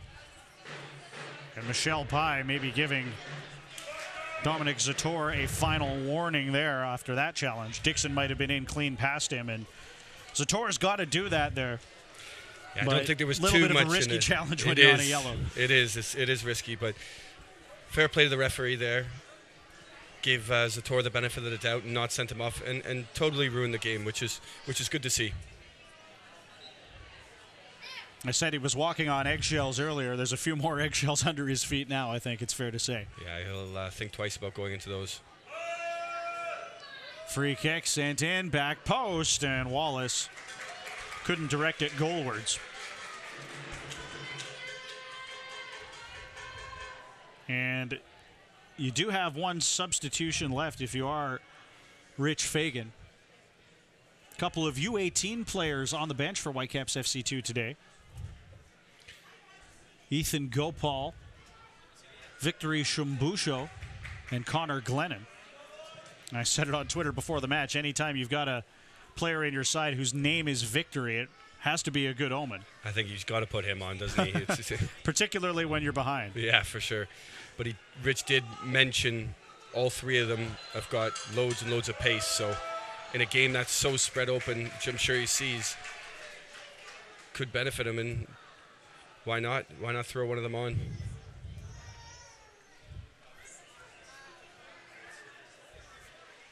It will be interesting to see if any of the three or which of the three feature in the match. Francis DeVries also on the bench for Whitecaps FC2. We've already seen the inclusion of Thomas Sanner and Meyer Bevan. And even if neither of them get on, it's a good experience to be involved in a professional game for such young boys. And they say that they'll take a lot out of it. Sanner darting forward. Trying to play that into the box to Bartman over the bar. He was being hounded. And Bartman has a goal, and he's had about two glorious opportunities for another. He could have a hat trick at this point. That one missed the target. And he's slow to get up there. As I said, he was being doggedly pursued by Wallace, who might have got a foot in there, actually. The Fenner might have just done enough to put him off, but Nazim knows he should score there. And I'm not sure where that pace from Thomas Sanner came from the big man. That was put the turbos on the wing there. And I couldn't tell if Wallace getting a foot in there, whether he caught the bar or whether he caught the back of Bartman's leg. We got another look at it here. Really hard to see whether the Whitecaps have a fair argument for a penalty kick or not. Hard to say from that angle, but I think Anthony Wallace does very well to get back in there, sees the danger, couldn't quite get to it, but does enough to put Nazim Bartman off. As a defender, that's just as good as a goal for your team. Getting back to what we were talking about before that opportunity, the chance for some of those young under-18 players to be on the bench with this side. Another big positive for all levels of the club here at Whitecaps FC is the new National Soccer Development Center. that mainly the Whitecaps FC 2 are going to be able to use, as well as the residency programs. And you've seen it firsthand. It is quite an impressive facility, isn't it? It's amazing. I mean, the videos online don't actually do it justice. It's phenomenal. And I was talking today, it's probably it's better than 60-70% of Premier League training grounds. That's how good it is. Here's Caden Chong in towards the back post, headed away by Michael Harris. Corner kick for the Whitecaps. Again, back to in regards to the training ground, it's very good for the entire club as a whole. As I mean, they're going to have everyone there from under 12s to the first team, which is fantastic, and it's a major step forward for the Whitecaps organization. Whitecaps FC 2 looking to take a major step forward here with a corner kick from David Norman Jr. Curled into the box. It falls to Zator, cleared off the line. Was it a handball? And it's going to be another corner kick. We got to have another look at that. I thought for sure that Jose Barril got an arm on the ball on the goal line. Instead, it'll be another corner. Let's look again. Zator with his left foot. Ooh, maybe in the shoulder. And then over the bar from Zator after, and it was tipped. Bartman shouting for handball. Really hard to say. I would have given it myself. Here's another one. Clear header into the back of the goal. Thomas Sander. And it's tied at 2 goals apiece. It didn't work for them on the first opportunity. If at first you don't succeed, try again. And Thomas Sander with a huge goal in the 73rd minute for Whitecaps FC 2. Brilliant stuff. I was just about to say how good the defending was from Jose Barril before for his team, but that's what big Thomas Sander does. You can't give him an inch in the box because he's going to win everything. And as to his goal tally, and delighted for the Whitecaps too. They deserve it. Sander's 3rd goal of the season. The substitution for Rich Fagan pays dividends. And yet again, everything to play for here. Under 20 minutes to go. OKC Energy back on the front foot, though. Here's Dixon. Top of the box, right-footed strike. Stopped by Ritchie. Out for a corner kick. And that's twice now that the Whitecaps have maybe switched off a little bit after scoring and conceded a chance at the other end of the park. You have to keep focused, particularly after you score a goal. Well, there's actually a stat about that in football, that you're most vulnerable 5 minutes after you score to concede a goal. And hopefully the Whitecaps don't live up to that stat here, but they have to stay switched on because they're the better team so far. 75th minute now. Corner kick for OKC Energy. Foul in the box. And they're going to have to take it again as referee Michelle Pye settles things down between Wallace and Meyer Bevan.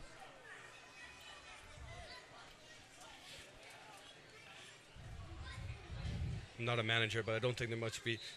I don't think there must be anything better than making a substitution, a sub coming on and scoring. Must be the best feeling.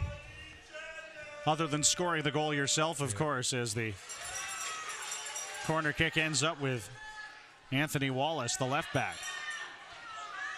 Wallace trying to get around Bevan, plays it into the area. Ritchie out to get it.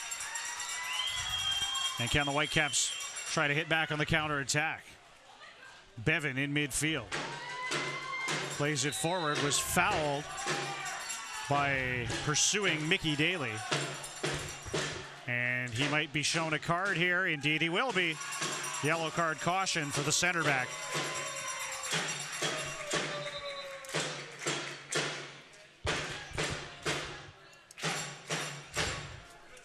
As he clatters into Meyer Bevan. And Whitecaps do have some of their big men forward, particularly Sander, a looming presence at the edge of the area, and it's going to be Sem DeVitt this time to try and play it forward. DeVitt, long ball into the box. Sander looking to get to it, cleared away. Gardner darting back into midfield, can't control possession, and Alex Dixon scampers back through midfield again. Dixon with a good run and good pace, taken down by Zator. Uh-oh, is this it? Second yellow. And red card for Dominic Zator. And that changes the complexion of the match. We said it could be coming. Indeed it is. The 22-year-old Calgarian sent off. in the 77th minute. And this changes everything, doesn't it? Yeah, it does. I don't think the referee had much choice there. I think she made the right decision. He had his warning 5 minutes before, and Dixon's pace is just too much to deal with. It's a tough one there because Dixon would have been in clean had he not fouled him, but you also want to say that he should have known better than that at the same time. Yeah, it's a tough one. He's still learning the game. He's not got many professional games on his belt. Ball played into the box, dealt with by Seymour. And so now if you're Whitecaps FC 2, you're playing for the point, I think. Would be a fair analysis anyway. Yeah. If you can snatch and grab a late winner, you'll take it. But at this point, it's all going to be about defending. And with Zator off, looks like Will Seymour is actually going to drop into the back four. Yeah, you make it a back four now. Stay compact, stay together, and it's about grinding it out. And OKC Energy have lost games 5 times in the 90-plus minute this season, so there's always that got to be that belief for the Whitecaps too that they can go and nick one here.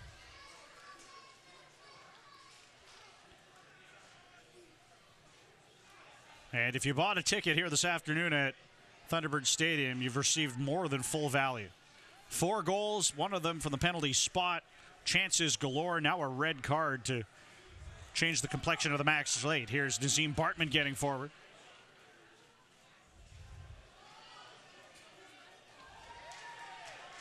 And for my money anyway, one of the most entertaining, if not the most entertaining match of the season for Whitecaps FC2. Thoroughly enjoyed it. It's still plenty more to come, I think, in the next 12, 15 minutes, but say plenty to play for as well for both teams. And the Whitecaps still on the front foot in spite of the fact they're down to 10 men. Gardner wide for Caden Chung. And although I said they might be looking to play for the point, the way they're set up right now almost makes it look like they want to win, regardless of the fact that they've only got 10 players on the park. Really have to be careful now, though. They're leaving themselves 2v2 at the back. There's going for it, and then there's being silly about it. It's a learning curve for this young Whitecaps team, I believe. I mean, they're going to have to learn to play with 10 men, sometimes 9 men. You never know what happens in games, and everything's a learning curve at this stage of their career. Good work by Meyer Bevan to bring that ball down back into midfield for David Norman Jr. Diagonal ball across to the right side for Bartman. He'll curl it into the area over the head of center, then hit it out for a corner kick.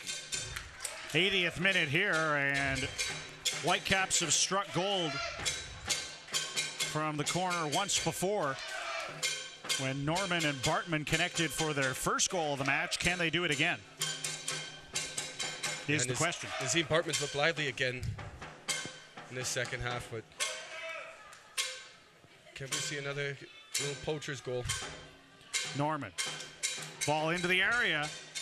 Rolled through, and DeVitt is back to find it. Outmanned on the ball. Just able to hold it in play. And gets away from Wodcheck. Couldn't get around the second defender, though, as Barrio was back, and he and Bond working together win the ball, and DeVitt is forced to foul Bond on the way back in the other direction. It's funny how football works sometimes. It's almost harder to play against 10 men. You wouldn't think that, and the fans wouldn't think that, but sometimes it is quite difficult. As I was saying, full value for the ticket this afternoon. Whitecaps FC2 will be in action again a week from today. Saturday, July 1st, Canada Day at McLeod Athletic Park in Langley. They'll welcome Seattle Sounders, too, for a Cascadia Derby match here in USL. 3 p.m. kickoff next Saturday. Tickets available at whitecapsfc2.com as tempers start to boil over here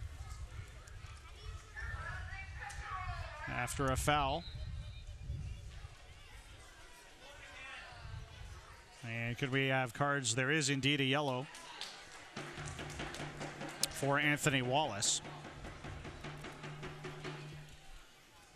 Referee's done well just to keep her cool here. Doesn't want to lose control, but there's always that thing in the back of the head. Do you make it even? Do you give a penalty? Do you give a red card? And the Whitecaps can almost use that to their advantage here.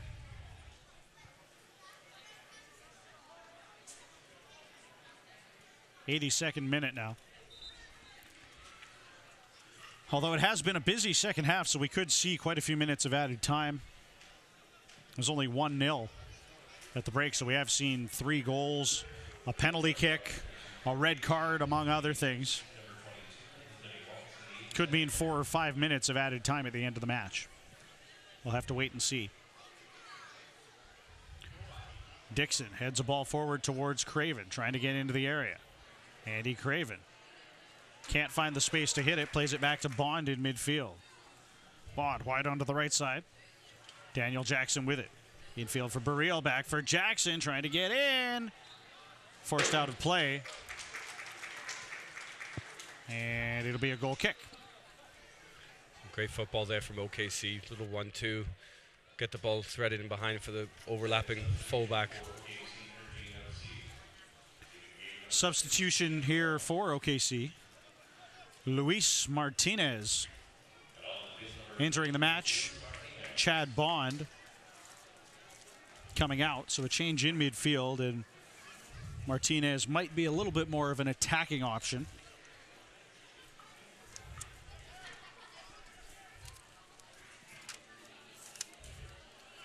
I'm sure Jimmy Nielsen's thinking to go for the 3 points here. He's probably not going to have a better chance than against 10 men at 2-2 here. Probably going for the more attacking option for sure.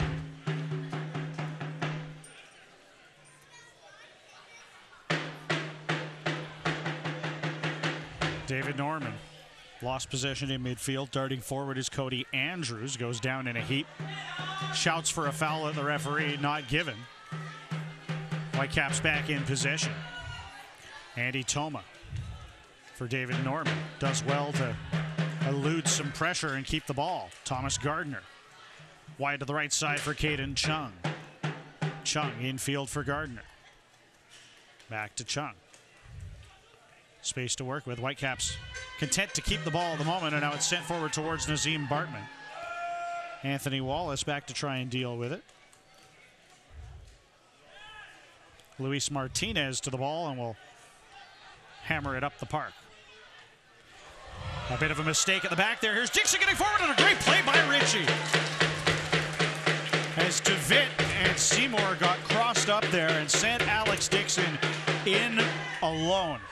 And Spencer Ritchie out with a great heads-up play to avoid disaster for Whitecaps FC 2. Yes. Because I think DeVitt was trying to go back to the keeper, Ritchie, and didn't quite get enough on it. Yeah, Sam DeVitt should really be taking Spencer Ritchie out for dinner tonight after that. He's really pulled him out of it there, and Spencer's on his toes and ready for it. His goalkeeper should be never switch off. Vital decision there from Spencer Ritchie. And can the Whitecaps capitalize as a result? Toma looking to get forward up the left side. And again, we have a look at it, and Ritchie so quick to come off his line there. Only just beats Alex Dixon to the ball. I'd like to see a bit more communication there from Will Seymour as he's stepping onto the ball. Can he play that forward instead of Sem having to go back to the goalkeeper? And particularly in a situation like that, as a defender, you'll know better than anyone that communication can make or break a match. Yeah, and golden rule is they can't score from row Z. Put it up here as high, as far as you want. They can't score from there. OKC still asking questions of the Whitecaps defense. Here's Craven into the area. DeVitt does well to dispossess him of the ball, and Andy Toma can clear away towards the halfway line. Good work by Bevan there. Doesn't come away with the ball, but he's a nuisance in midfield nonetheless. Anthony Wallace. Passes back to Cody Andrews. Ball wide out to the right side, headed out of play by Andy Toma. If you are just joining us, it has been a back-and-forth game. Whitecaps FC 2 down to 10 men. Great sliding tackle from David Norman there.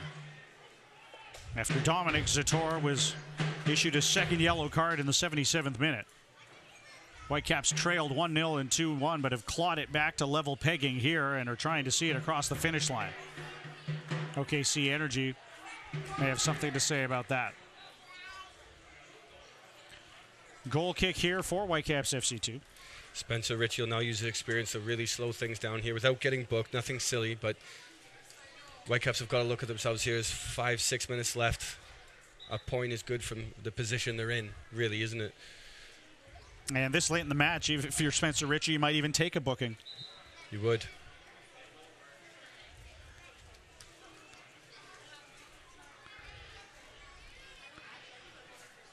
And plenty of conversation in midfield that Michelle Pye has been having to deal with. A long chat here with Cody Andrews. And Ritchie taking an opportunity to grab a drink of water.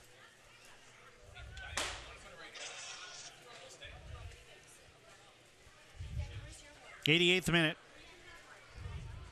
Whitecaps FC 2 with goals from Nazim Bartman and Thomas Sanner. Meanwhile, for OKC Energy, it was Juan Pablo Guzman in the 34th minute.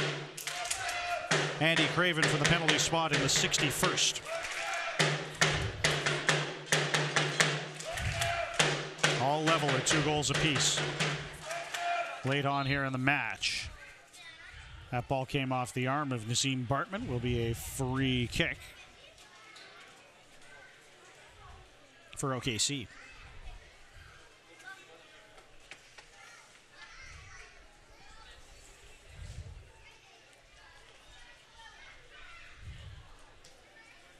Anthony Wallace to take it.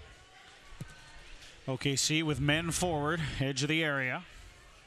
Headed on, but then cleared away by Sam DeVitt. Bartman takes the ball down. Back for Caden Chung. Very nearly conceded possession to Luis Martinez. The Whitecaps still have it. Now here's Bartman with a long ball forward towards Meyer Bevan. Called for a handball there as he took that one down off the shoulder. That looked dangerous, though, with Bevan and Sanner both darting forward. It didn't seem offside to me. I haven't seen the replay, but... Oh, it was a handball, sorry. I think off the shoulder, sorry. Yeah.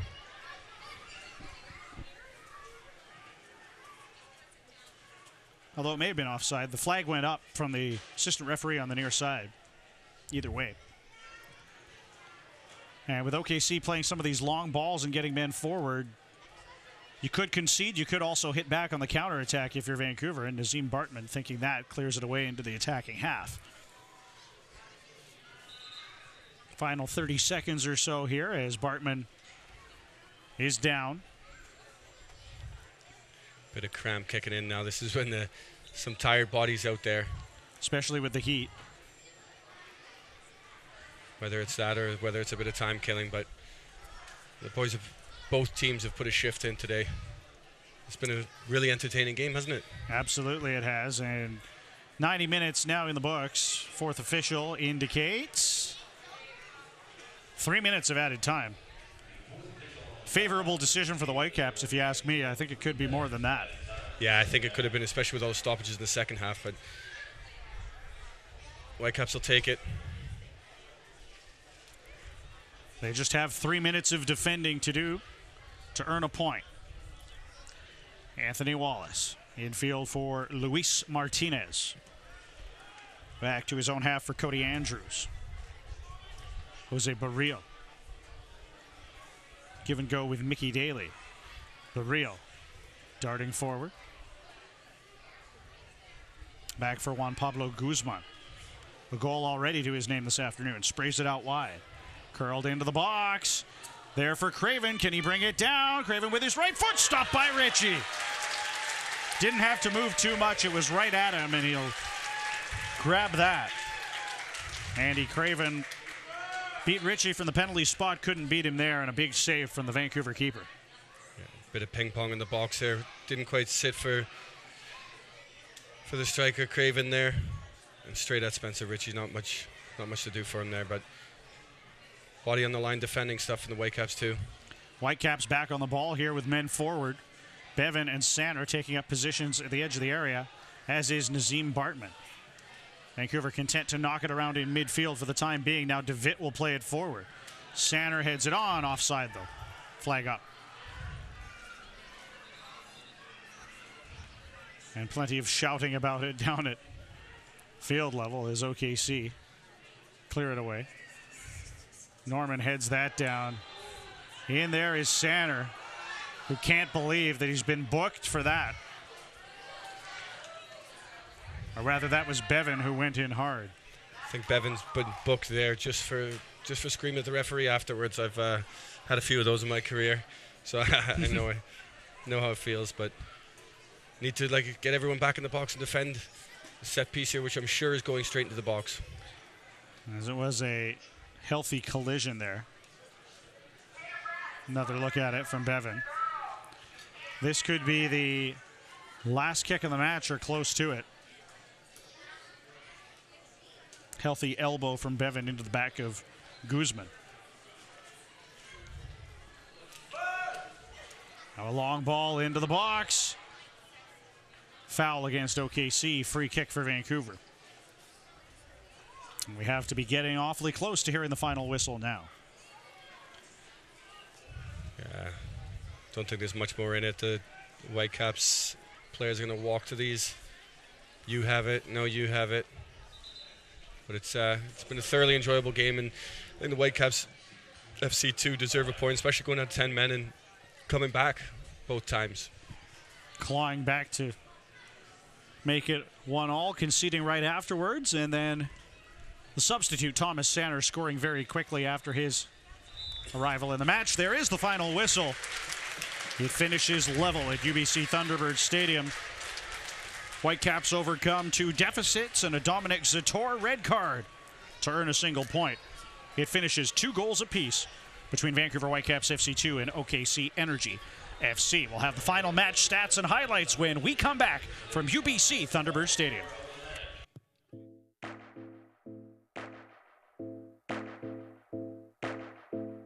And once you go upstairs, the second level is basically split in 2 halves. One is the first team half, and then the other is WFC2 and Academy. So it creates a separation and aspirational motivation to move towards the first team side.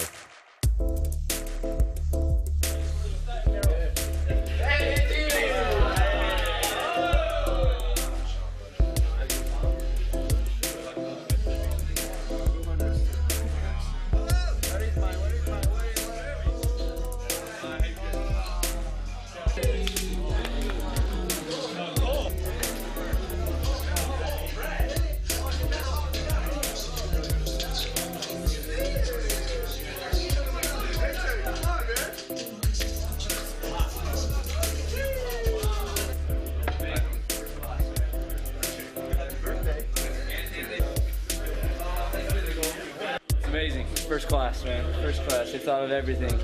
And they put me next to a bunch of these Americans in here, so I might need to change that up. Yo hablo español, so... Oh, next to the goalkeeper, that definitely needs to change. Come on. No, yeah. Everything is controlled by this locker room right here. So every morning you have to come and tell me what music we want. So far, it's really nice. The locker room's great. The locker room's really good. Definitely surprised a bit. I'm definitely surprised. I'm really happy with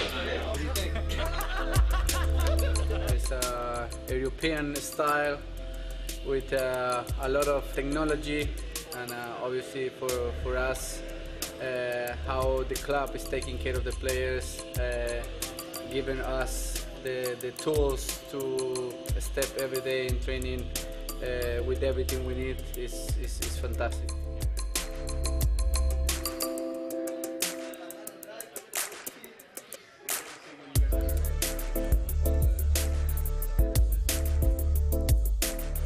Yeah, very nice. I've never seen anything like it. No? See, European style.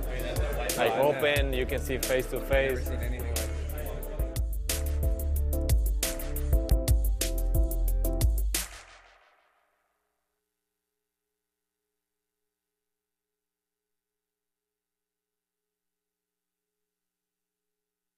Back at UBC Thunderbird Stadium, where it is a final through 90 minutes. Vancouver Whitecaps FC 2, OKC Energy finished level at 2 goals apiece. As we take a look at the final match stats following an entertaining afternoon of soccer.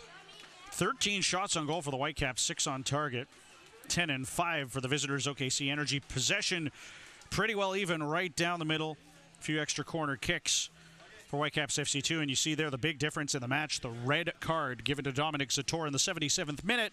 Vancouver still able to see it across the finish line for a 2-2 draw. As we take a look at the highlights from the match this afternoon, and we'll get right into the second half highlights. It was a 0-0 for the visitors after the first half. Or in fact, we'll start at the beginning of the match, excuse me. As the two sides meeting here on a hot afternoon. And there were chances both ways in the first half. Thomas Gardner with a good opportunity in the box, stopped by Cody Lorendi. Alex Dixon the other way.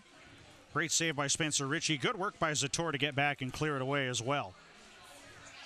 As again, Sem DeVitt had Dixon in behind him, but Ritchie and Zator together keep that one out of the back of goal. Ben McKendry had a chance that was cleared away from the goal mouth area for Whitecaps FC 2. Andy Craven down the right side.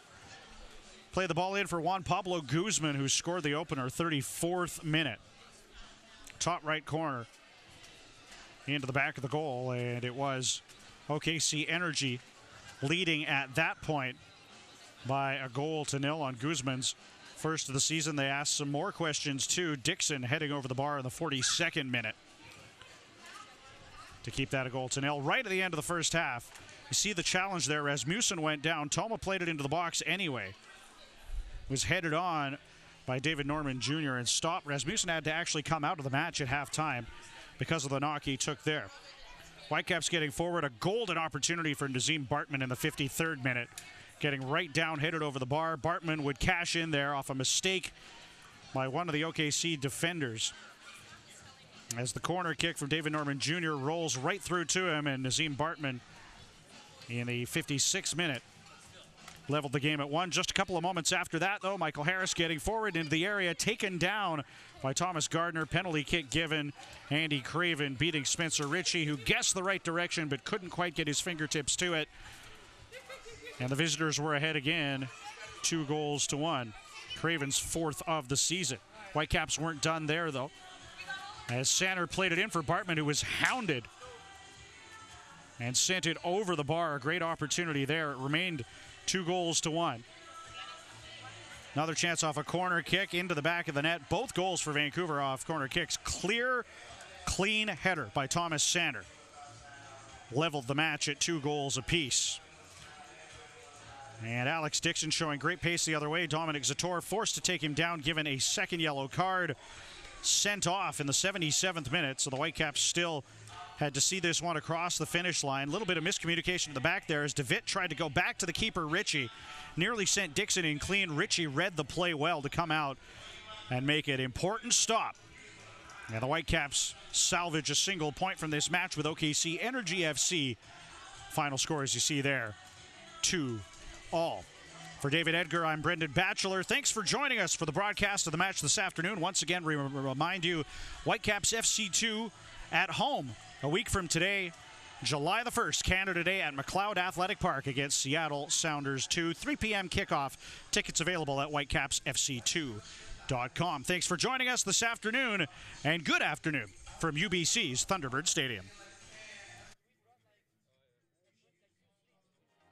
This copyrighted telecast of the United Soccer League may not be retransmitted, rebroadcast, or reproduced without the express written consent from the United Soccer League.